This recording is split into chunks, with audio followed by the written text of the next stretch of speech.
السلام علیکم ورحمۃ اللہ وبرکاتہ۔ وعلیکم السلام ورحمۃ اللہ وبرکاتہ۔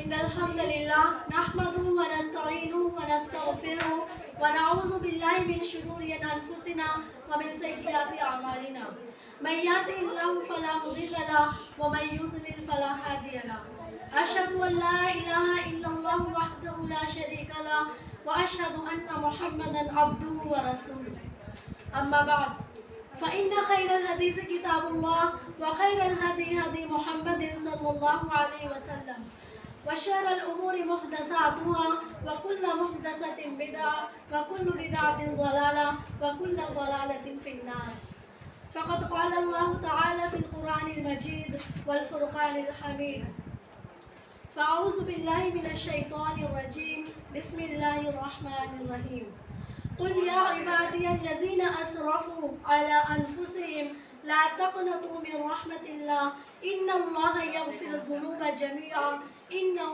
هو الغفور الرحيم۔ عزیز سامعین، آج کے اس نادیے میں میری تقریر کا عنوان ہے اللہ کی رحمت۔ خطبہ مسنونہ کے بعد میں نے آپ سب کے سامنے سورہ زمر کی ایک مشہور و معروف آیت تلاوت کی۔ اس آیت میں اللہ سبحانہ وتعالیٰ اپنے گنہگار بندوں سے مخاطب ہو کر فرماتا ہے یا عبادی الذین اسرفوا علی انفسہم لا تقنطوا من رحمت اللہ ان اللہ یغفر الذنوب جميعا۔ اے میرے وہ بندوں جنہوں نے گناہ کر کے اپنے آپ پر ستم کیے، جنہوں نے گناہوں کے ذریعے اپنے آپ پر زیادہ ظلم کیے ہیں، لا تقنطوا من رحمت اللہ، اللہ کی رحمت سے مایوس نہ ہوں۔ ان اللہ یغفر الذنوب جميعا، اس لیے کہ وہ تمام گناہوں کو معاف کرنے والا ہے۔ انہ هو الغفور الرحیم، وہ بڑا معاف کرنے والا مہربان ہے۔ اللہ تعالیٰ اس آیت میں گنہگار بندوں سے مخاطب ہو کر فرمایا تم کتنے بڑے گنہگار کیوں نہ سہی، تمہارے گناہ کتنے زیادہ کیوں نہ سہی، میری رحمت اس سے زیادہ، اس سے کہیں زیادہ کشادہ اور وسیع ہے۔ لہٰذا تم چلے آؤ میری سائے رحمت میں، لہٰذا تم چلے آؤ پناہ لینے کے لیے میری دامن رحمت میں۔ گویا کہ اس آیت میں میری بہنوں اللہ کی رحمت کے حوالے سے توبہ و استغفار کی دعوت دی جا رہی ہے۔ جو اللہ کی رحمت کو جانے گا وہی اللہ سے محبت کرے گا، اور اللہ کی رحمت کے مظاہر کو جو جانے گا وہی اللہ تعالیٰ سے لو لگائے گا اور اللہ سے قریب ہوگا۔ عزیز سامعین، اگر ہم اللہ کی رحمت کو اس کائنات میں سمجھنا چاہیں، اس کائنات میں جاننا چاہیں تو آپ کو کائنات میں قدم قدم پر اللہ کی رحمت کے مظاہر نظر آئیں گے۔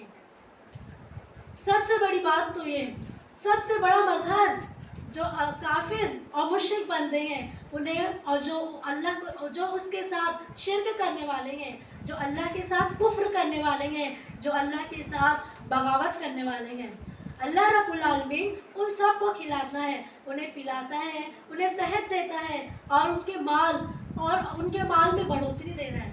یہ دراصل اس کی رحمت کا ہی کرشمہ ہے۔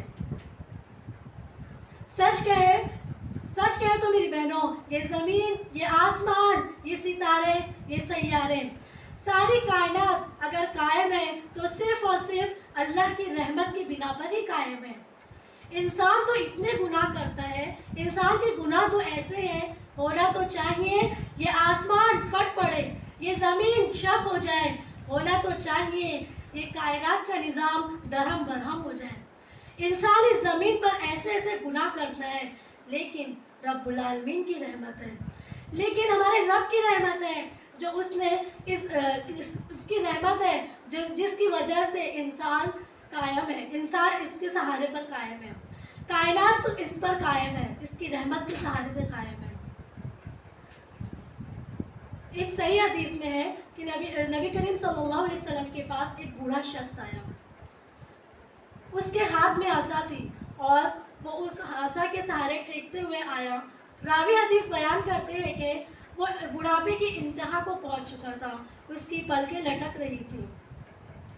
وہ آپ صلی اللہ علیہ وسلم کے پاس آیا، سوال کیا، اے اللہ کے رسول، ایک بندہ ہے، ایک انسان ہے جس نے کوئی صغیرہ گناہ، کبیرہ گناہ اس نے کیا، ایسا چھوڑا ہی نہیں جو اس نے نہ کیا ہو، سارے کے سارے صغائر کبائر کیے، تو کیا ایسے شخص کے لیے کوئی مغفرت ہے، کوئی بخشش ہے؟ اگر اس کے سارے گناہ کو زمین میں موجود انسانوں میں تقسیم کیا جائے تو سارے انسان برباد ہو جائیں گے۔ مطلب اس کے کہنے کا یہ تھا کہ میں اتنا بڑا گنہگار ہوں، تو کیا میرے لیے کوئی بخشش ہے؟ کیا میرے لیے کوئی مغفرت ہے؟ آپ نے فرمایا حل اسلمت، تم نے اسلام تو لایا ہے نا؟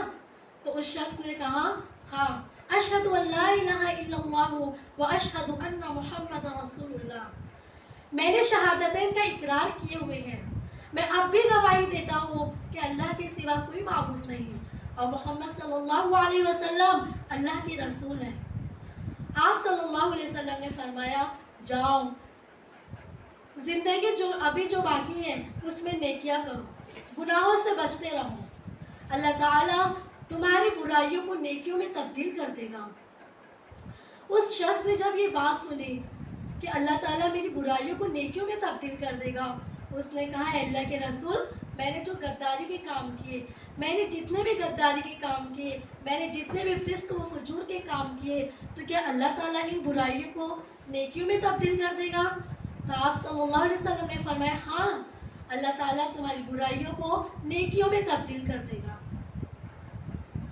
راوی حدیث بیان کرتے ہیں کہ وہ شخص اللہ اکبر کہتا ہوا اپنی لاٹھی کو ٹیکتے ہوئے چلا گیا جب تک کہ ہماری نظر سے اوجھل نہ ہوا۔ اسی طرح میری بہنوں ایک اور حدیث ہے، بہت ہی عظیم حدیث ہے۔